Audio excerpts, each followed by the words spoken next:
ജീവ ഇതേപോലെയുള്ള മെസ്സേജുകളൊന്നും അയക്കല്ലേ കേട്ടോ. ജീവ അതുപോലെയുള്ള മെസ്സേജുകളൊന്നും അയക്കരുത്. മോളോട് തന്നെയാണ് പറയുന്നത്. കുറേ ദിവസങ്ങളായിട്ട് മോളുടെ അടുത്തത് പറയുന്നുണ്ട് ഞാൻ.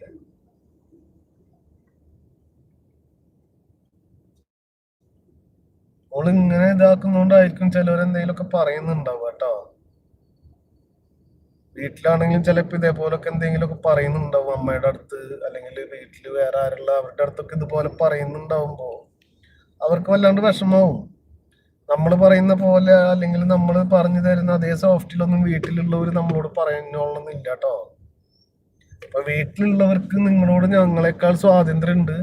അപ്പൊ അവര് ഞങ്ങൾ പറയുന്നതിനേക്കാൾ കുറച്ചും കൂടെ കഠിനമായിട്ട് പറയും വാക്കുകൾ. അതൊക്കെ മക്കൾ ഇതുപോലെ പറയുന്നത് കൊണ്ടായിരിക്കും. അപ്പൊ ഇതുപോലെയുള്ള വാക്കുകൾ എവിടെയും നമ്മുടെ അമ്മ, നമ്മുടെ അച്ഛമ്മ, അമ്മാമ്മ, അല്ലെങ്കിൽ മാമന്മാര്, ബാക്കി ബന്ധുക്കള്, ബന്ധക്കാരൊക്കെ ചിലപ്പോ എന്തെങ്കിലുമൊക്കെ പറയുമ്പോൾ ഇതേപോലെയുള്ള വാക്കുകൾ ഉപയോഗിക്കാതിരിക്കുക കേട്ടോ. കാരണം ഞങ്ങളെക്കാൾ അധികാരങ്ങളുള്ളവരും ബന്ധങ്ങളുള്ളവരൊക്കെയാണ് അവർ. അപ്പൊ ഞങ്ങൾ പറയുന്ന സോഫ്റ്റ് ഒന്നും അവര് പറയുമ്പോ ഉണ്ടായിക്കൊള്ളണമെന്നില്ല. നമുക്ക് ഏറ്റവും അടുപ്പമുള്ളവരോടും ബന്ധങ്ങളുള്ളവരോടുമാണ് നമ്മൾ ഏറ്റവും ഹാർഷായിട്ട് സംസാരിക്കുക കേട്ടാ.